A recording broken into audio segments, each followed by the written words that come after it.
Hello guys, welcome back to my YouTube channel DMC classes.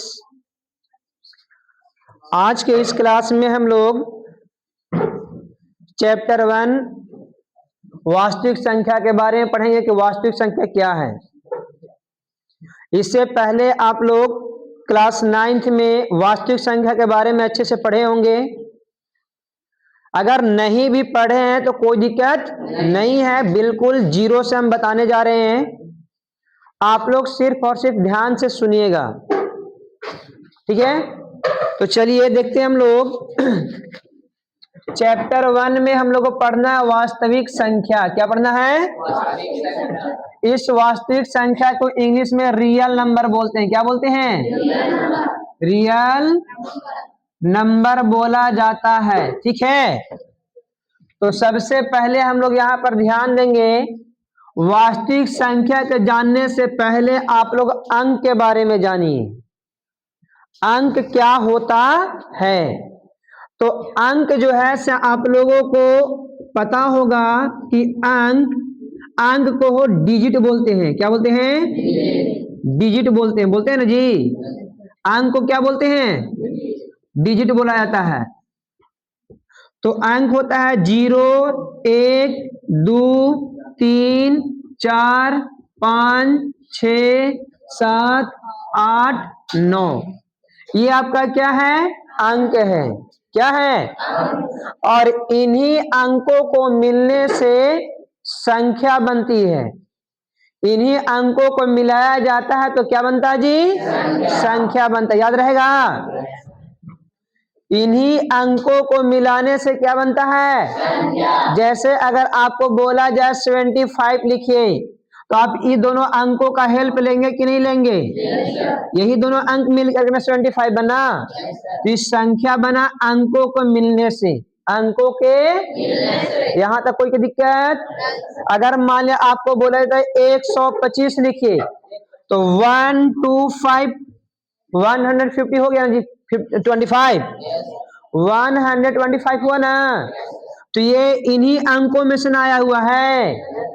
तो अंकों को मिलने से क्या बनता है? संख्या बनता है। कोई दिक्कत? अब जब संख्या बनता है तो इससे पहले हम लोग संख्या पद्धति जानेंगे। क्या जानेंगे?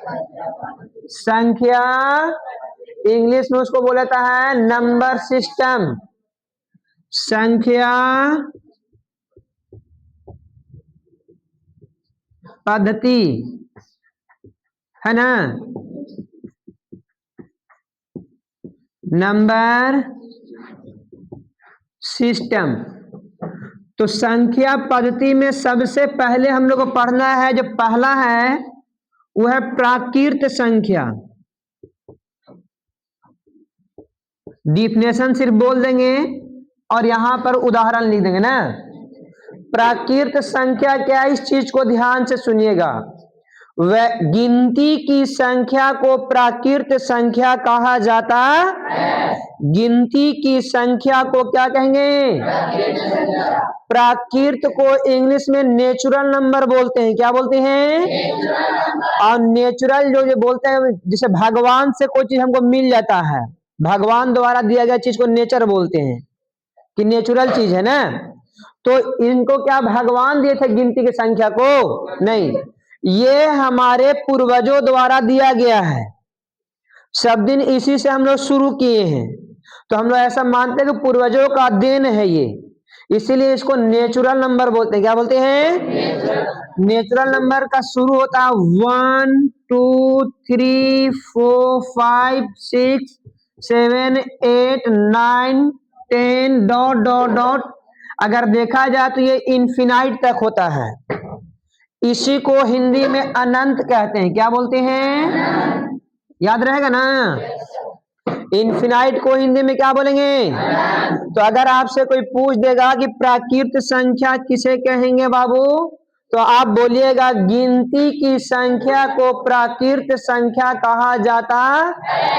गिनती की संख्या को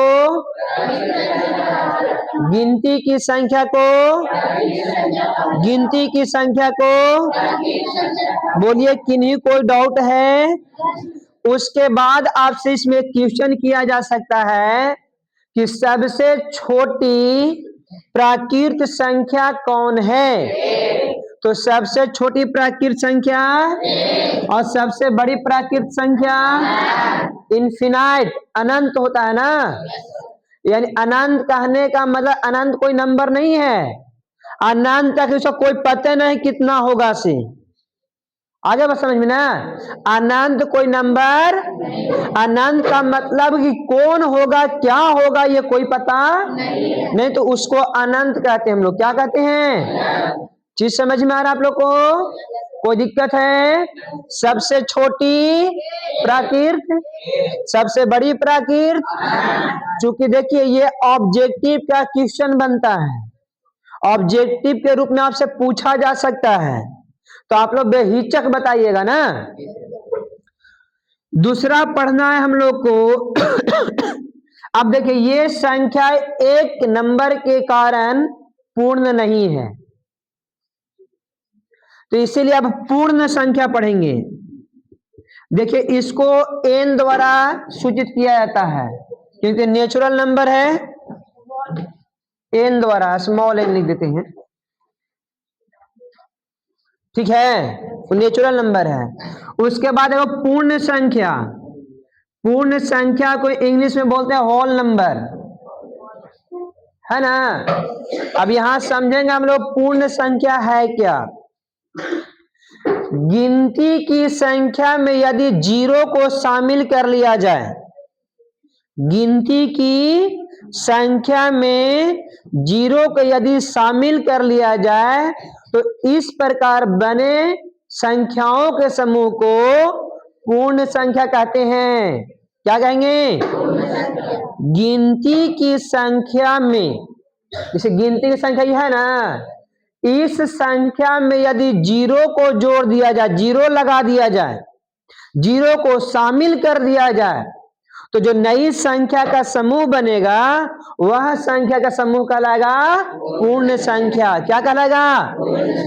तो आपसे डिफिनेशन नहीं पूछा जाता है, इसका ऑब्जेक्टिव क्वेश्चन पूछा जाता है ना, डिफिनेशन नहीं पूछा जाएगा। कोई आपसे ये नहीं पूछा पूर्ण संख्या किसे कहते हैं, क्या पूछा, ध्यान दीजिएगा। पूर्ण संख्या किसे कहते हैं? तो गिनती की संख्या में यदि जीरो को शामिल किया जाए, तो गिनती 1 2 3 4 5 6 7 8 9 10 डॉट डॉट डॉट इन्फिनाइट है। इसी संख्या में यदि यहां जीरो को लगा दिया जाए, सिर्फ इसको जीरो लगा दिया जाए, तो इस प्रकार जो संख्या का समूह बन रहा है यह समूह कहलाता है पूर्ण संख्या, होल नंबर। कोई दिक्कत? इसको हम लोग W से सूचित करते हैं ना जी।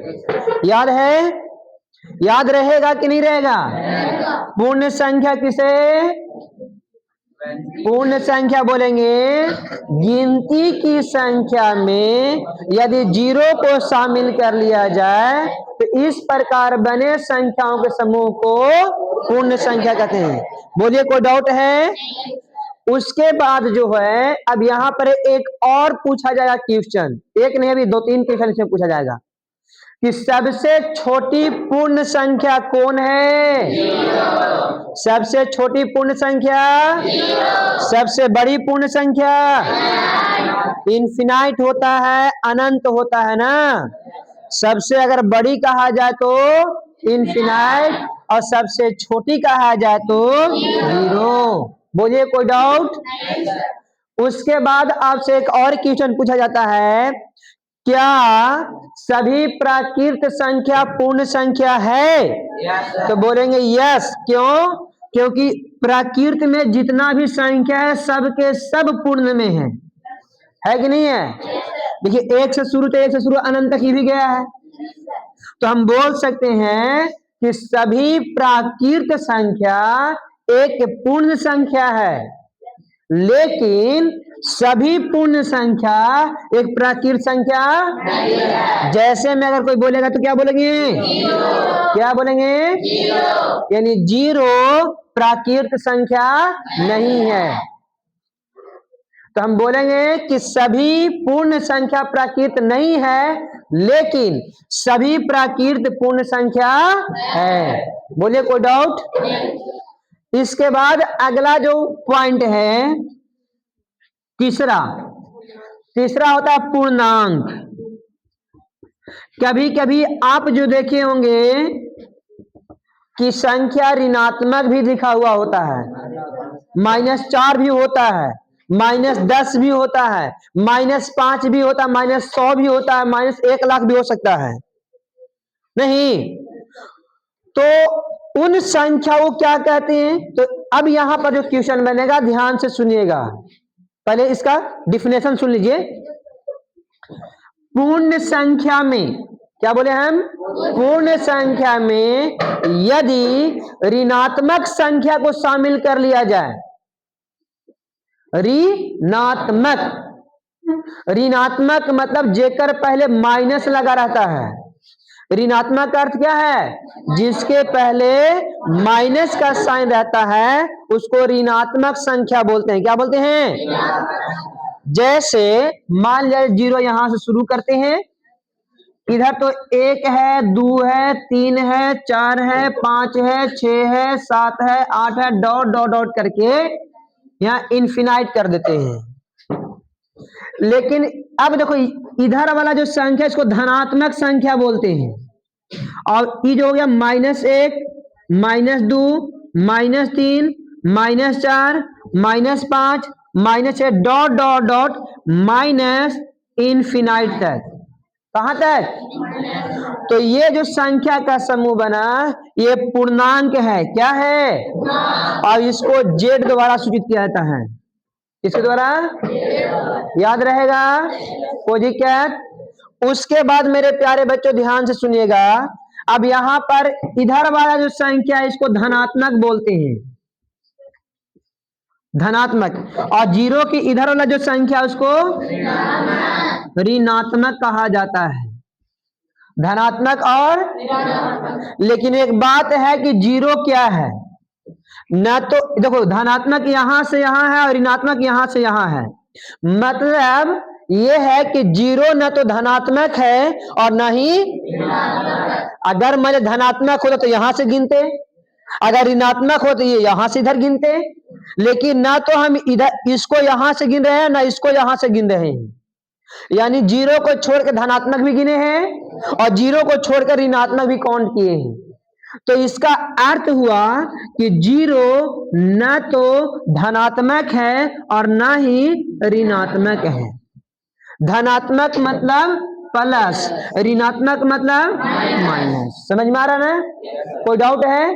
तो कोई पूछेगा आपको कि शून्य धनात्मक है कि ऋणात्मक, तो बोलेंगे हम लोग कि भैया शून्य न तो धनात्मक है और नहीं। अब ऐसा क्यों? रीजन क्या है? रीजन ये है कि 0 को किसी संख्या में जोड़ दो या घटा दो, संख्या पर कोई फर्क नहीं पड़ता है। पड़ता है? अगर किसी चीज में जोड़े कोई संख्या बदल जाए तब ना बोले धनात्मक है या ऋणात्मक है। जोड़े या घटाएं, संख्या बदल जाए तब ना बोलेंगे तो धनात्मक है तो ऋणात्मक है। लेकिन 0 को किसी के साथ जोड़ो या घटाओ कोई फर्क नहीं पड़ता है।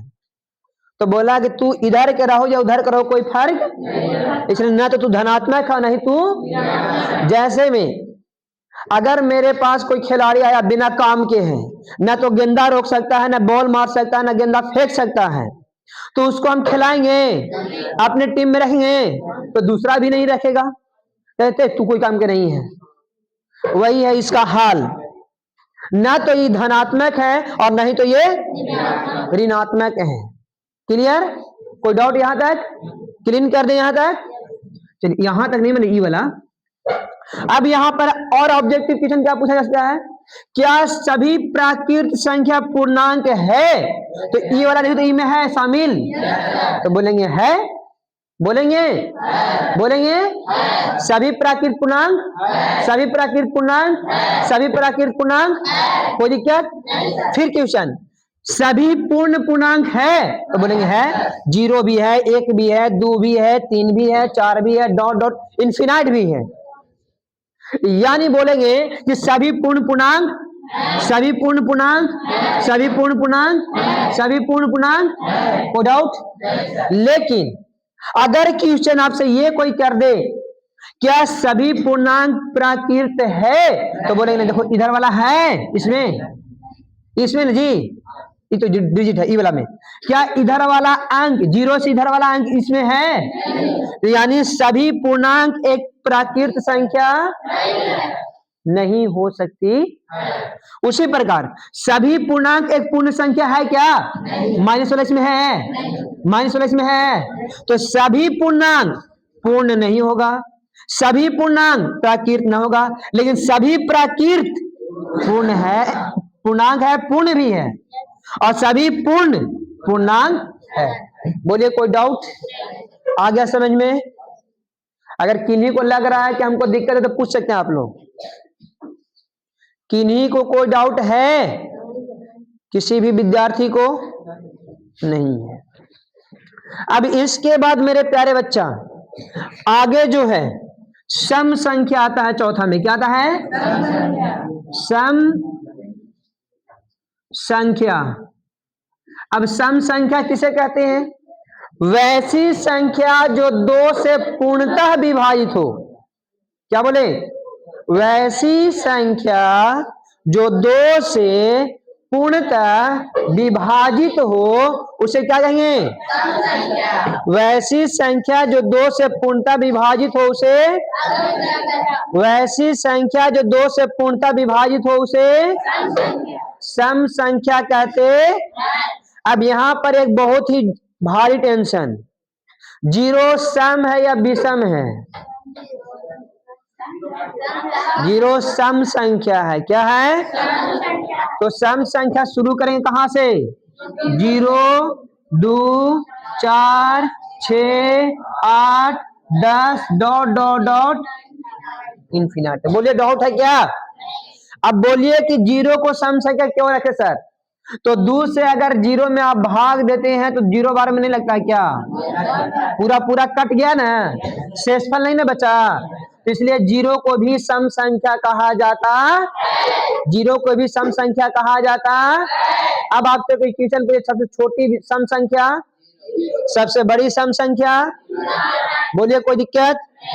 कोई दिक्कत नहीं है। उसके बाद दूसरा अगला जो है पांचवा वो आता है विषम संख्या।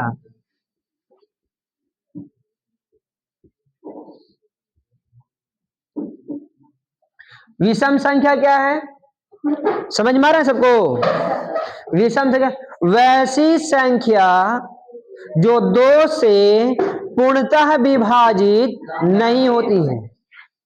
वैसी संख्या जो दो से पूर्णतः विभाजित नहीं होती है उसे आने दो, आ जाओ, आने जाओ, वहां 3 को बैठ जाओ। हाँ सुनिएगा ध्यान से, आप लोग टाइम पर ध्यान दीजिए, टाइम पर आइए ना। देखिए विषम संख्या वैसी संख्या जो दो से पूरा पूरा कट जाए, वह पूरा पूरा को हम पूर्णतः कह रहे हैं। क्या कह रहे हैं? क्या हो रहा है ज्योति? अरे पढ़िए ना, काहे बदमाशी करते हैं आप लोग? क्या बोल रहे हैं? विषम संख्या मेरे प्यारे बच्चों वैसी संख्या जो दो से पूर्णतः विभाजित हो जाए, दो से पूर्णतः विभाजित ना हो, दो से पूर्णतः विभाजित ना हो उसे क्या कहते हैं? जैसे 1,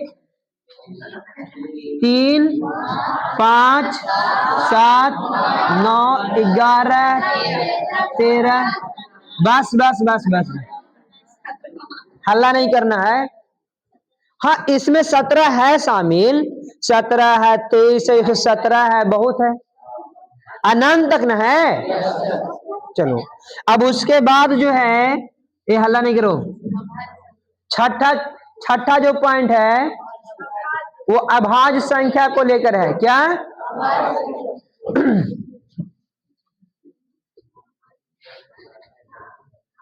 अभाज्य संख्या। ध्यान दीजिए अभाज्य संख्या किसे कहते हैं? यही ना। वैसी संख्या जो एक और स्वयं से विभाजित हो जाए, वैसी संख्या जो एक और स्वयं माने अपने आप से स्वयं मतलब अपने आप से विभाजित हो जाए, उसे हम लोग क्या बोलते हैं? अभाज्य संख्या बोलते हैं। क्या बोलते हैं? जैसे 2, 3, 5, 7, 9 भी होगा क्या? 9 नहीं हो, क्यों? क्योंकि 9 1 से भी करता है, अपने आप से भी करता है, 3 से भी करता है। तो इसको ज्यादा से ज्यादा 2 बार कटना चाहिए। एक बार 1 से और एक बार अपने, एक बार 1 से और एक बार अपने, एक बार 1 से और एक बार अपने।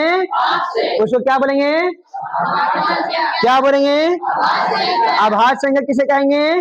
वैसी संख्या जो एक और अपने आप से कटे, वैसी संख्या जो एक और स्वयं यानी अपने आप से करता है, उसको क्या बोलते हैं? कोई दिक्कत? अब देखिए 7 के बाद हो जाएगा 11, 11 के बाद 13, 13 के बाद 17, 23 डॉट डॉट डॉट इनफिनाइट। कोई डाउट है? अब यहां पर क्वेश्चन कि सबसे छोटी, ध्यान देना, यहां लिख दे रहे हैं, सबसे छोटी अभाज्य संख्या अगर बोलेगा, अभाज्य संख्या कितना है? 2 है। और एक और यहां पर क्वेश्चन होता है, पूछता है, ठीक से बैठो, कि एकमात्र सम अभाज्य संख्या कौन है? इसमें अभाज्य भी होना चाहिए और सम भी होना चाहिए। तो 2 के अलावा और कोई है? 2 के अलावा और कोई है? तो बोलेंगे कि एकमात्र सम अभाज्य संख्या, तो ये भी कौन है जी? कौन है? अगर क्वेश्चन ये पूछ दे कि सबसे छोटी विषम अभाज्य संख्या, सबसे छोटी विषम अभाज्य संख्या तो होगा कितना? 3। क्या होगा? लेकिन आपसे अगर क्वेश्चन ये कर दे कि सबसे छोटी सम अभाज्य और सबसे छोटी विषम अभाज्य का योग कितना होगा, तो योग हो जाएगा 5, क्योंकि सबसे छोटी सम अभाज्य संख्या 2 और सबसे छोटी विषम अभाज्य संख्या 3, 3 और 2 जोड़ेंगे तो कितना हो जाएगा? अगर अंतर पूछेगा तो अंतर है 1 का, 1 ही का अंतर जी। अगर आपको गुन्ना पूछेगा, क्या पूछेगा? तो गुन्ना हो जाएगा 6। गुन्ना कितना हो जाएगा? बोलिए, कोई दिक्कत? इतना ही तक पूछेगा इससे क्वेश्चन। इससे देखो ये जो है VVI है, ये वाला ये पूछता है एग्जाम में कि एकमात्र सम अभाज्य संख्या निम्नलिखित में कौन है? एकमात्र सम अभाज्य संख्या निम्नलिखित में कौन है? तो आप बेहिचक मारिएगा 2। एकमात्र सम अभाज्य संख्या कौन है बच्चा? बोलिए, कोई दिक्कत? अब इसके बाद अगला जो वो है भाज्य संख्या। ये सब आगे पढ़ने के लिए मिलेगा आपसे, आपसे क्वेश्चन पूछा जाएगा इस सबसे, तो हम बताना होगा। समझ में आ गया ना?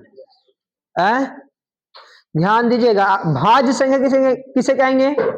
वैसी संख्या जो एक और अपने आप के अलावे भी किसी अन्य संख्या से विभाजित होती है। 1 से भी कटेगा, अपने आप से भी कटेगा और भी संख्या से कटेगा, तो उसको बोलते हैं भाज्य संख्या। क्या बोलते हैं? जैसे सुनिएगा, सुनिएगा ध्यान से।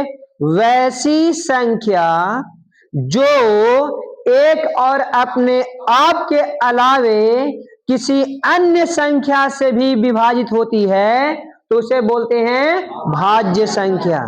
क्या बोलते हैं? क्या बोलते हैं? अब जैसे में देखो, भाज्य में अगर देखा जाए तो 1 नहीं होगा, 2 नहीं होगा, 3 नहीं होगा, 4 होगा ना। फिर 4 1 से भी करता है, अपने आप से भी करता है, 2 से भी करता है ना। उसके बाद 10 के बाद 12 के बाद 14 के बाद डॉट, इसी प्रकार कहां तक। अब यहां पर एक और क्वेश्चन आपसे पूछा जा सकता है कि एक भाज्य है कि अभाज्य है। तो न तो अभाज्य में 1 शामिल है और ना ही भाज्य में शामिल है। तो यहां पर लिखेंगे एक न तो अभाज्य है और ना ही भाज्य है।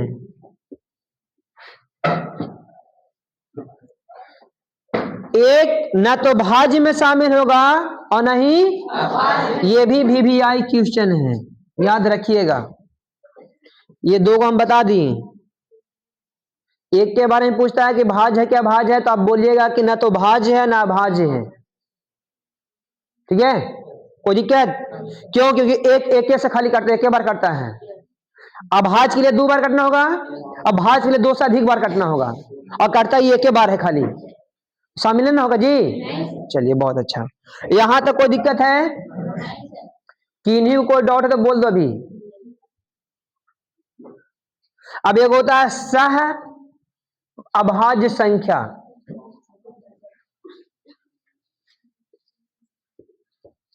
सह अभाज्य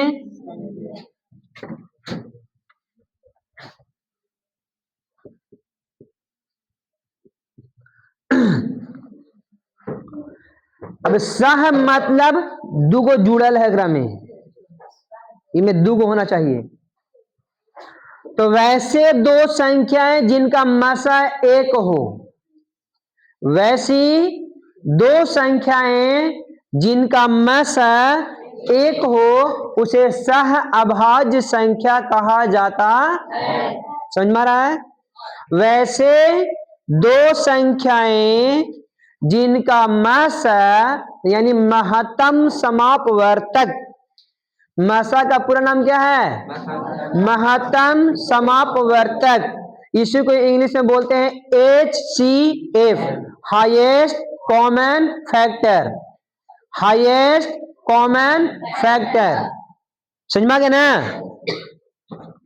तो सह अभाज्य संख्या वैसे 2 संख्या जिनका मसा 1 हो, जिनका मसा, जैसे 2 और 3 क्या है?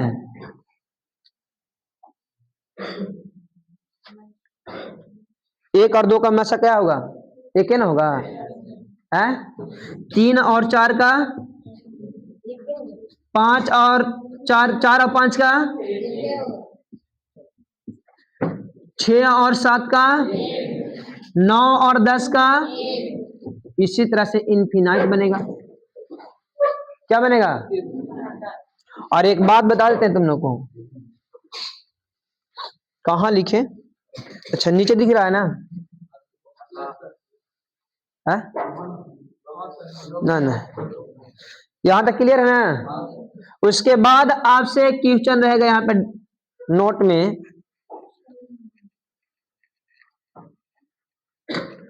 नोट में यहां लिख देते हैं, ध्यान दीजिएगा आप लोग कि सम संख्या का यदि मसा आपसे पूछेगा, 2 सम संख्या का मसा 2 होता है, और अभाज्य संख्या का मसा हमेशा 2, अभाज्य संख्या का मसा हमेशा 2, अभाज्य संख्या का मसा हमेशा, ये बात याद रखिएगा।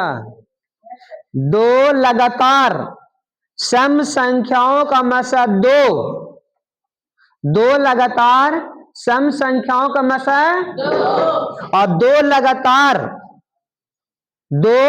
लगातार विषम संख्या, विषम बोल रहे हैं, अभाज्य संख्या का मसा 1 होता है, जो सह अभाज्य भी कहते हैं। क्या बोलते हैं? वो यानी उन दोनों में केवल और केवल एक ही कॉमन होगा, एक से ज्यादा कॉमन नहीं होता है।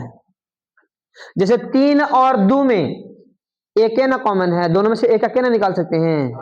और 2 एकम 2, 3 एकम 3, 2 एकम 2 और 3 एकम है कि नहीं। जैसे 2 और 3 है तो एक हम ऐसे भी तो लिख सकते हैं ना, 2 एकम 2, 3 एकम, तो इन दोनों में से एक ना कॉमन मिल रहा है हमको, इसलिए इसका मसा कितना होता है। लेकिन कोई 2 लगातार, जैसे में यहां 4 और 6 ले लो, इन दोनों में 2 का कॉमन नहीं है।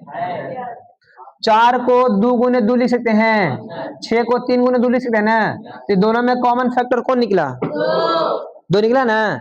इसलिए 2 लगातार सम संख्याओं का मसा 2 होता है और 2 लगातार विषम संख्याओं का मसा 1 होता है।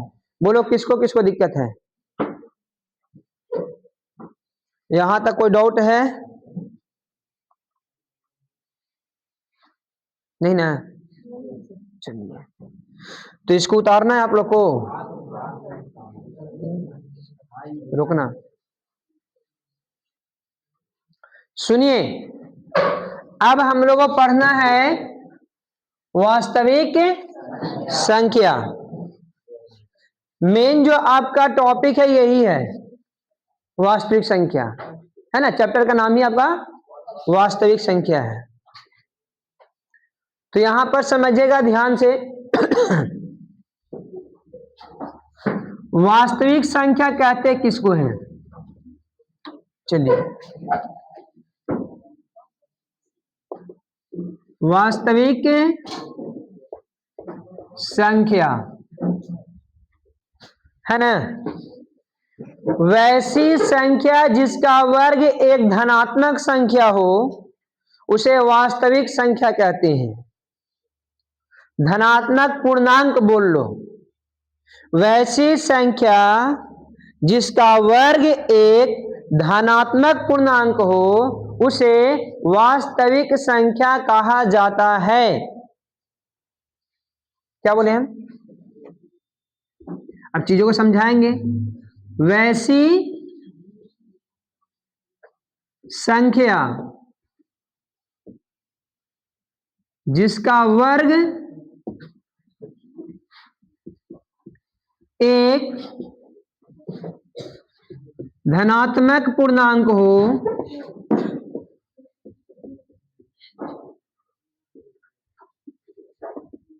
उसे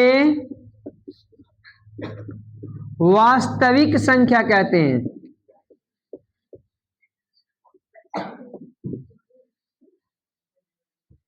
वास्तविक संख्या कहते, यह शायद नहीं भी दिख रहा होगा। वास्तविक संख्या समझ में आ गया। अभी इसके बारे में भी समझा भी नहीं किए कुछ, हम तो समझ में कैसे आ गया, यह सर बोल देती हो। यानी कोई भी ऐसी संख्या जिसका वर्ग करे और वर्ग करने पर धनात्मक पूर्णांक मिले, धनात्मक पूर्णांक मिले तो उसे हम लोग क्या बोलेंगे, जैसे 4 का वर्ग करेंगे तो 16, धनात्मक है कि नहीं है। अच्छा, -5 का वर्ग कर देंगे तब पर भी 25 ही आएगा। -25 लिखेंगे हम लोग कि +25 लिखेंगे, तो ये भी धनात्मक संख्या है। अगर हम √3 का स्क्वायर कर दे तो भी 3 आएगा, ये भी धनात्मक संख्या है कि नहीं, है या नहीं है। यानी √5 का वर्ग भी करेंगे तो 5 ही आएगा, ये भी एक धनात्मक संख्या है। तो जितने भी हम संख्या देख रहे हैं सब के सब का वर्ग किए, चाहे वो माइनस में हो, रूट में हो या फिर प्लस में हो, किसी का भी वर्ग किए तो हमको धनात्मक ही संख्या प्राप्त हुआ कि ऋणात्मक प्राप्त हुआ। तो इन सभी संख्याओं को क्या बोला जाता है, वास्तविक। अब यहां पर है कि सर काल्पनिक संख्या कौन है, अवास्तविक कौन है। कोई होगा तब तो लिया गया कि वास्तविक है, है। तो देखो, अगर माइनस में √5 लिख दे ऐसे, तो इसका कोई भी मान नहीं निकाला जा सकता है। ये इसको निकालने के लिए आपको पढ़ना होगा आयोटा, 11 12 में पढ़िएगा आप लोग, यहां नहीं। इसलिए इस संख्या को अवास्तविक कहते हैं, काल्पनिक संख्या बोलते हैं। या फिर 5/0, इसका कोई मान निश्चित नहीं है, इसका कोई भी मान निश्चित नहीं है। इसलिए ये भी क्या है आपका, काल्पनिक संख्या है, अवास्तविक संख्या है। याद रहेगा, अंडर रूट में कोई भी माइनस कितनों दे देवे, ये क्या है आपका काल्पनिक संख्या है। क्या है, काल्पनिक। काल्पनिक, वास्तविक देखो ऊपर वाला हो गया। अच्छा, वास्तविक एक और डिफिनेशन लिखते हैं लोग, वैसी संख्या जिसे संख्या रेखा पर दर्शाया जा सकता है। वैसी संख्या जिसे संख्या रेखा पर दर्शाया जा सकता है, उसे क्या कहेंगे, वास्तविक संख्या कहते हैं। क्या कहते हैं। तो आप दोनों ही डिफिनेशन यदि बोलते हैं तो कोई गलत नहीं काट सकता है। दोनों ही डिफिनेशन में कोई गलत नहीं काट सकता, चाहे वास्तविक हो का डिफिनेशन ये दीजिए या फिर ये दीजिए, कोई दिक्कत। अच्छा, संख्या रेखा आप लोग 9th क्लास में पढ़े होंगे, आपको सिखाया गया था इस तरह का। 8th क्लास में भी संख्या रेखा पढ़ना है। मान लीजिए कि यहाँ 0 होता था, यहाँ -1, -2, -3, -4, 1 2 3 4 5। यहाँ बोला जाता था कि 2 कहाँ है दिखाओ, तो यहाँ पर ऐसे लाइन पार देखते थे, ये 2 है ऐसे, ये सॉरी 3 है, 2 यहाँ ना जी, यहाँ पे ऐसे लाइन पड़ के ऐसे दिखा देते कि ये 2 है। 8th क्लास में सीखे ना आप लोग जी। तो ये भी संख्या रेखा है। क्या है, तो जो संख्या को संख्या रेखा पर दर्शा दोगे वह कहलाता है वास्तविक संख्या, यानी रियल नंबर। बोले रियल नंबर का डिफिनेशन किनको किनको डाउट है अभी, समझ में आ गया। वैसी संख्या जिसका वर्ग एक धनात्मक पूर्णांक हो, यानी प्लस में मिले, उसे क्या बोलेंगे, या फिर वैसी संख्या जिसको संख्या रेखा पर, उसको क्या बोलेंगे। बोलिए, कोई डाउट, कोई दिक्कत नहीं ना। इसको नोट डाउन कर लीजिए आप लोग।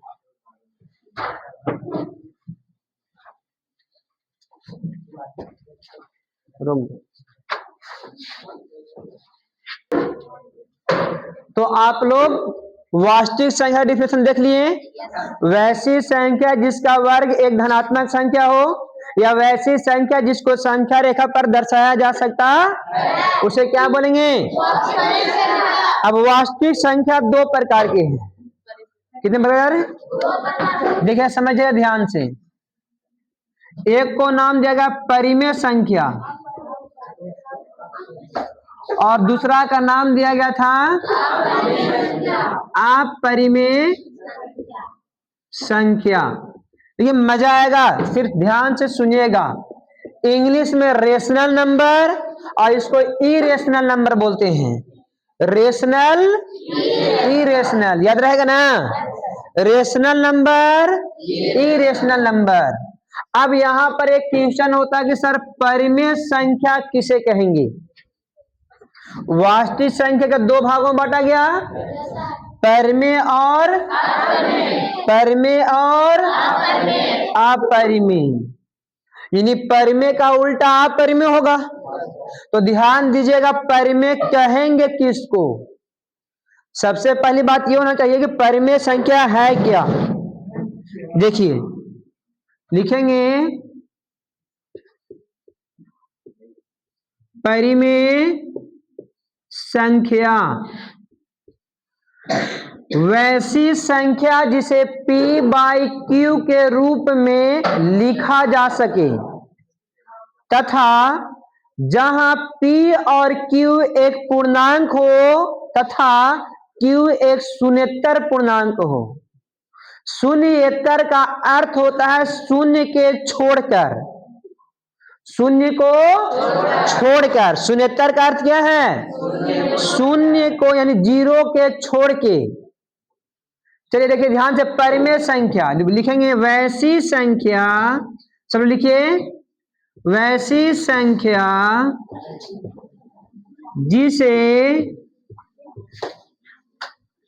P बाई Q के रूप में, अच्छा P बाई Q को क्या बोल सकते हैं लोग?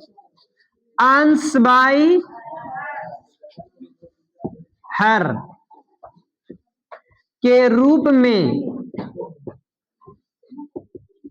लिखा जा सके।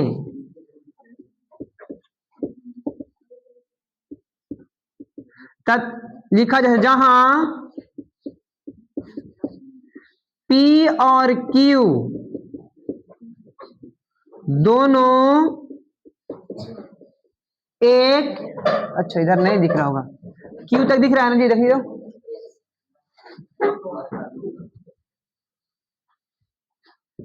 दोनों एक पूर्णांक हो तथा Q एक शून्येतर पूर्णांक हो। क्या होना चाहिए? यानी Q is equal to not zero, यानी Q का मान जीरो नहीं हो तो उसे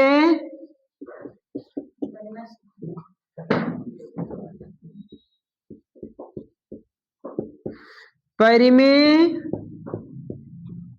संख्या कहते हैं। इसको नोट डाउन कर लीजिए आप लोग।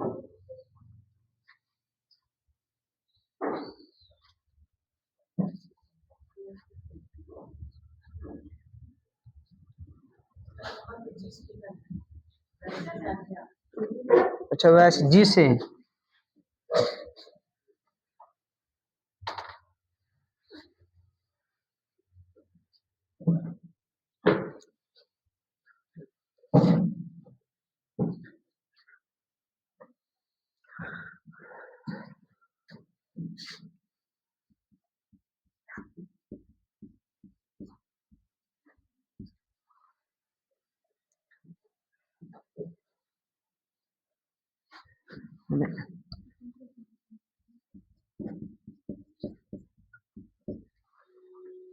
जैसे, अच्छा पहले उतार लीजिए।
उतार लिए।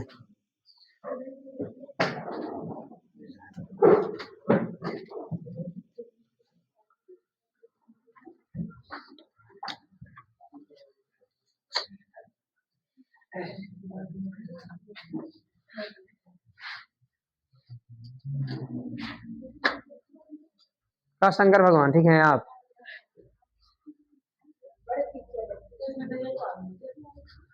क्या दिक्कत है? चलिए ध्यान दीजिएगा। अब यहां पर क्या है देखिए, वैसी संख्या जिसे P बाई Q यानी अंश बाई हर के रूप में लिखा जा सके, जहां P और Q दोनों क्या हो, पूर्णांक हो, उसे क्या कहेंगे। लेकिन Q जो होना चाहिए एक शून्येतर पूर्णांक होना चाहिए। दोनों पूर्णांक रहने के बावजूद भी Q क्या होना चाहिए, शून्येतर, यानी शून्य के छोड़कर, शून्य को छोड़कर, तो उसे हम लोग बोलते हैं कि ये परिमेय संख्या है, रेशनल नंबर है। क्या है, जैसे 5/3, देखो 5 भी पूर्णांक है, 3 भी पूर्णांक है, और 3 शून्येतर पूर्णांक, शून्य के अलावा में है ना, शून्य नहीं ना है, तो ये परिमेय संख्या। अच्छा, -7/2, -7 भी एक पूर्णांक होता है, P बाई Q के रूप में बोला गया है, तो P बाई Q के रूप में है। अच्छा, फिर बोला गया है कि P और Q दोनों पूर्णांक होना चाहिए, तो -7 भी पूर्णांक है, 2 भी पूर्णांक है। फिर बोला गया Q शून्येतर पूर्णांक होना चाहिए, यानी Q शून्य के अलावा में होना चाहिए, तो Q शून्य के अलावा में, तो बोलेंगे उसको परिमेय संख्या। अच्छा, 0 नीचे अगर कुछ ना रहे तो 1 बोलोगे ना, अगर खाली हम 0 लिख दिए तो नीचे अगर कुछ नहीं रहता है तो फिर भी 1 होता है कि नहीं होता है बाबू, होता है। तो अगर खाली 0 भी रहेगा ना, तो 0 को P बाई Q के रूप में हो गया ये। अच्छा, P बाई Q पहला कंडीशन पार हो गया। दूसरा कंडीशन कहता है कि जहां P और Q दोनों पूर्णांक हो, शून्य पूर्णांक नहीं है, एक पूर्णांक नहीं है, दूसरा कंडीशन भी पार कर गया। तीसरा कंडीशन है कि Q एक शून्येतर पूर्णांक हो, यानी शून्य के अलावा में हो, तो Q नीचे वाला क्या बोलते हैं, 0 के अलावा में है कि नहीं है, यानी 0 भी एक परिमेय संख्या। अच्छा, लेकिन अच्छा एक मिनट, √4 अगर बोलेगा तो ये परिमेय है, नहीं है जी, क्योंकि 4 का वर्गमूल पूरा पूरा निकल जाता है, तो ये पूर्णांक ना हो गया, ये पूर्णांक हुआ कि नहीं हुआ, पूर्णांक हुआ ना। 2 पूर्णांक मैंने पढ़ी थी, अरे 0 को उधर वाला सब पूर्णांक अति था धनात्मक, इधर वाला ऋणात्मक था, तो ये भी है। अच्छा, नीचे कुछ न रहने पर 1, तो P बाई Q के रूप में भी हो गया, दोनों पूर्णांक भी है, और Q शून्येतर पूर्णांक भी है, यानी ये भी क्या है, एक परिमेय संख्या, यानी जिसका रूट का पूर्ण वर्ग हो जाए वो भी परिमेय संख्या। बोलिए कोई दिक्कत। 22/7, 22/7 है या नहीं है, नहीं है, है। कैसे है बोलो, 22 पूर्णांक होगा, पूर्णांक होगा। अच्छा, 7 भी पूर्णांक होगा, यानी P Q दोनों पूर्णांक हो गया, P बाई Q के रूप में है भी। अच्छा, तीसरा कंडीशन में शून्येतर पूर्णांक Q नीचे वाला 0 के अलावा में है, नहीं है, 0 के अलावा में ना जी, 7 0 है, 0 के अलावा में है, तो ये भी परिमेय संख्या। बोले कोई डाउट है। अब उसके बाद अगला जो है अपरिमेय संख्या, अपरिमेय संख्या, इसको बोला था इरेशनल नंबर। क्या बोलते हैं, इरेशनल नंबर। लास्ट में उतारिएगा, अभी रहने दीजिए, हम बोलेंगे खुद, उतार लीजिए, नोट डाउन अभी नहीं कीजिए। लिखेंगे वैसी संख्या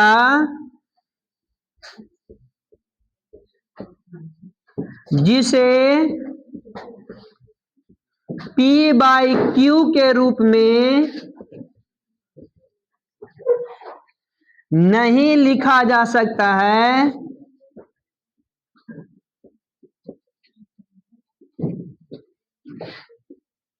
उसे अपरिमेय संख्या कहते हैं। इसका डायरेक्ट कंडीशन है कि जिसको P बाई Q के रूप में डिफाइन नहीं किया जा सकता है, P बाई Q के रूप में नहीं लिखा जा सकता है, उसे हम लोग क्या कहेंगे? जैसे √5, इसको P बाई Q के रूप में नहीं लिख सकते हो। √3, समझ में आ रहा है? पाई, ध्यान देना, पाई अपरिमेय संख्या, ये बहुत बार पूछा गया है, ये बहुत बार पूछा गया है कि निम्नलिखित में अपरिमेय संख्या कौन है? ये सब देके वो पाई दे देगा, तो पाई में मार देना होगा। 2 + √3 भी अपरिमेय संख्या है, कि परिमेय और अपरिमेय का जोड़ अपरिमेय होता है, क्लास 9th में हम लोग पढ़े हैं। परिमेय और अपरिमेय के जोड़ घटा गुना भाग सब क्या होता है? 2√2 भी अपरिमेय है, 2 - √3 भी अपरिमेय है। आ रहा बात समझ में ना? तो ये सब याद रखिएगा, ये क्या है जी? अपरिमेय संख्या है। कोई दिक्कत? उतार लीजिए, अब नोट डाउन कर लीजिए।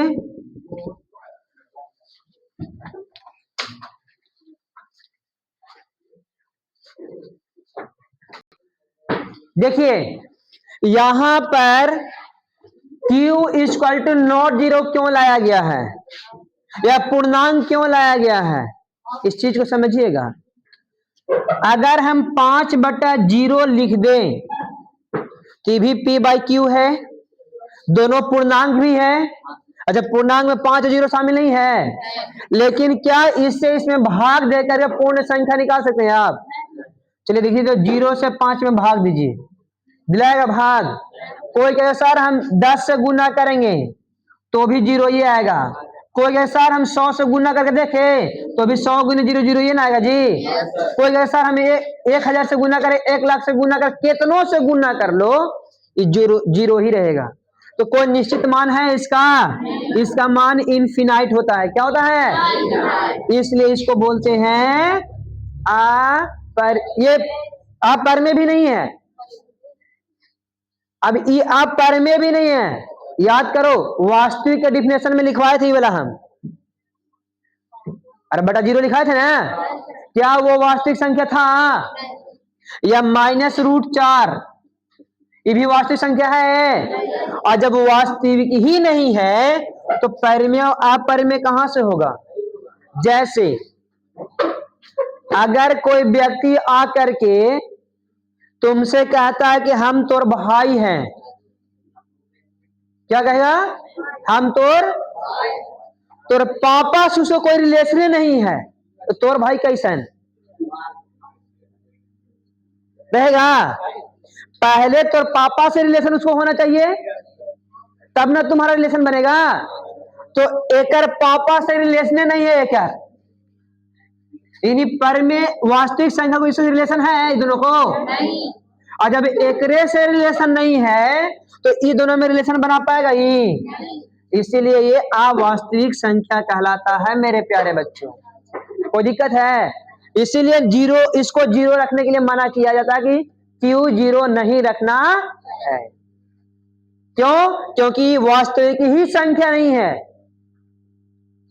और जब वास्तविक संख्या नहीं है तो काल ये परिमेय भी नहीं होगा और अपरिमेय नहीं, क्योंकि परिमेय अपरिमेय एकरे बाल बचन है जी। इसी के बाल बचन दूगो हुआ था, एगो परिमेय एगो परिमेय एगो के बोलते थे कि ये अच्छा स्वभाव का, तो P बाई Q के रूप में लिख देते हैं कि छोटा बदमाश है। एकर जब संख्या लिखलेगा ना तो कहां तक जाएगा सो कोई पता नहीं है कि बदमाश है, अनंत तक जाता है एकर नंबर। √5 का वर्गमूल निकालता बहुत बार जाते रहेगा, कभी रुकने वाला नहीं है। तो ये बदमाश है, शांत नहीं है, ये चुल बिधर हो गया है, और ये बेचारा शांत हो जाता है। कुछ अंक के बाद जाने के बाद दशमलव बदलेंगे ना। अच्छा, इसको अगर दशमलव के रूप में लिखना होगा तो नीचे से ऊपर में भागे ना देंगे, तो जब भाग दीजिएगा ना तो कुछ अंक के बाद ये रुक जाता है, तो बोलिए तो शांत है, कम थकाता है, अभी दौड़ा के मुआ देता है, इसलिए शांत है। शांत अशांत आगे पढ़ाएंगे, टेंशन मत लो, मिटा दे इसको। कोई दिक्कत? ये चीज समझ में आ गया ना? चलो बहुत अच्छा। क्या नहीं गया जी डस्टर दो बाबू, बेचारा ये भी काला हो गया है।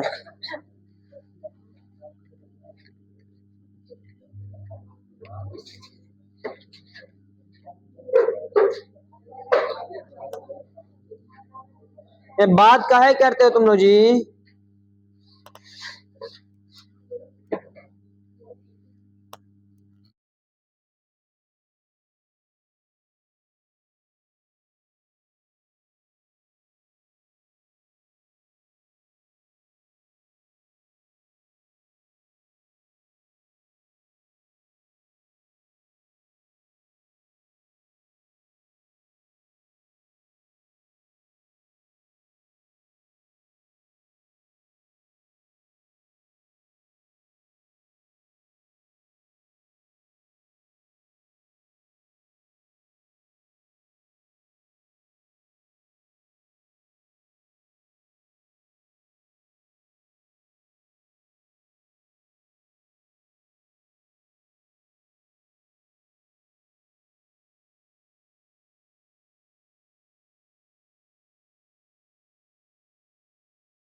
देखिए ये शांत था तो इसको भी दो, अशांत है तो दो भागों में बांटा कि तू अशांत कैसे कैसे रहेगा। तो एक बोलेगा आवर्ती रहेंगे, एक बोला अनावर्ती रहेंगे। आवर्ती और आवर्ती। एक होता है अनावर्ती, आवर्ती। आवर्ती के नाम में से पहले आवर्ती मैंने एक ही दशमलव के बाद वैसी संख्या जिसका दशमलव प्रसार में दशमलव के बाद एक ही संख्या दोहराई जाती है, मैंने एक ही संख्या बार बार आती है, ओकरा बोला जाता है। और अगर संख्या बदल बदल करके आती है तो उसको बोलते हैं, जैसे अभी 8/3 से हम लोग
क्यों? क्योंकि इसी तरह 1, 2, 3, 4, 5, 6